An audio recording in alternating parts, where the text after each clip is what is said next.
Hi అండి, నమస్తే. Welcome to my creative version. నేను మీ హేమ. ఈరోజు మన వీడియో వచ్చి వెజ్ దమ్ బిర్యానీ అండి. మన ఛానల్లో ప్లెయిన్ బిర్యానీ, దమ్ బిర్యానీ, ఇలా రకరకాల బిర్యానీస్ నేను ఆల్రెడీ పోస్ట్ చేస్తున్నాను. ఎవరికైనా ఇంట్రెస్ట్ ఉంటే ఛానల్కి వెళ్ళి మీరు ఆ వీడియోని చూడొచ్చు. లేదంటే ఐ కార్డ్, ఎండ్ స్క్రీన్, డిస్క్రిప్షన్లో నేను మీకు లింక్ ఇస్తాను. దాని ద్వారా కూడా వెళ్ళి మీరు ఆ వీడియోస్ని చూడొచ్చండి. దానికంటే ముందు ఎవరైనా సరే మన ఛానల్ని ఫస్ట్ టైం కానీ విజిట్ చేస్తుంటే ప్లీజ్ సబ్స్క్రైబ్ మై ఛానల్. దాని పక్కన ఉన్న బెల్ ఐకాన్ని క్లిక్ చేయడం ద్వారా నేను ఏ వీడియో చేసినా మీకే ఫస్ట్ నోటిఫికేషన్ వస్తుంది. ఇంకెందుకు ఆలస్యం, వీడియోలోకి వెళ్ళిపోవచ్చు. వెజిటేబుల్ దమ్ బిర్యానీ చేసుకోవాలంటే మొదటగా మనం గిన్నెలో కొన్ని నీళ్ళను తీసుకుని మరిగించుకోవాలండి.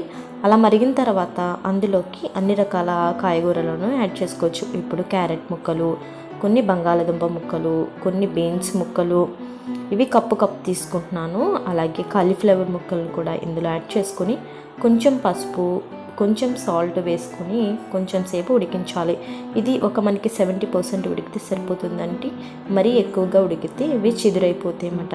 ఇలా ఒక ప్లేట్ తీసుకొని అందులో ఇవన్నీ యాడ్ చేసి చల్లారిన తర్వాత దీనిని మ్యారినేట్ చేసుకోవచ్చు. ఇక్కడ నేను 70% వెజిటేబుల్స్ని కుక్ చేస్తున్నాను. అలా కాకుండా మీరు డైరెక్ట్గా కూడా వెజిటేబుల్స్ని మ్యారినేట్ చేయొచ్చు. అప్పుడు ఆయిల్లో మగ్గించాలి. ఇలా వెజిటేబుల్స్లో biryani masala powder and whole garam masala, పచ్చిమిర్చి, కారం, పెరుగు, పుదీనా, కొత్తిమీర, హాఫ్ లెమన్ని స్వీట్ చేసి వేసుకోవాలండి. ఇవన్నీ బాగా మిక్స్ చేయాలి. గంట సేపు నానబెట్టిన బఠానీని ఇందులో యాడ్ చేయాలండి. కొంచెం సాల్ట్ కూడా యాడ్ చేసి ఒక హాఫ్ అన్ అవర్ లేదా 1 అవర్ వరకు మ్యారినేట్ చేసి పక్కన పెట్టాలి. ఇలా మ్యారినేట్ చేసుకున్న మిశ్రమాన్ని తీసుకొని అడుగు మందంగా ఉన్న గిన్నెలు లేదా నాన్ స్టిక్ ప్యాన్లో వేసి కొంచెం ఆయిల్, కొంచెం నెయ్యి, ఫ్రైడ్ ఆనియన్స్ని వేసి పక్కన పెట్టాలండి. ఇప్పుడు మనం స్టవ్ మీద మరుగుతున్న నీళ్ళనంటే మనకు ఎసరికి సరిపడినంత వాటర్ని వేసుకొని garam masala, ginger garlic paste, పుదీనా, కొత్తిమీర, ఇందులో సాల్ట్ ఎక్కువగానే పడుతుంది, వేసి మరిగించాలి. అలా మరిగించిన తర్వాత అరగంట సేపు నానబెట్టుకున్న ఇక్కడ 350 గ్రాముల బియ్యాన్ని నేను యాడ్ చేశాను.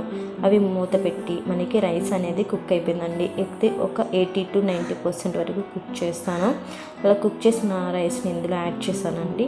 యాడ్ చేసి ఇప్పుడు నేను ఎల్లో కలర్ని యాడ్ చేశాను, అది మిస్ అయింది. తర్వాత ఇంకొక లేయర్ని వేసుకొని ఇందులో 1 కప్ వరకు వాటరు, నెక్స్ట్ పుదీనా, కొత్తిమీర, ఫ్రైడ్ ఆనియన్స్ని యాడ్ చేసి మూత పెట్టాలి. బరువుగున్న మూతలో నుండి అయితే మనకి ఆవిరి అనేది బయటకు రాదండి.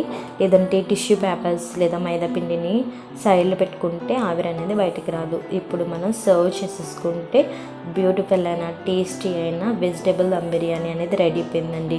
ఫ్రెండ్స్, మీకు నచ్చిందా? మీకు నచ్చితే లైక్ చేయండి, షేర్ చేయండి, కామెంట్ చేయండి. మీ ఫ్రెండ్స్కి, మీ రిలేటివ్స్కి ఈ వీడియోని సజెస్ట్ చేయండి. Thank you for watching. మీ సలహాలు, మీ సూచనలు నాకు తెలియజేయండి. Bye friends.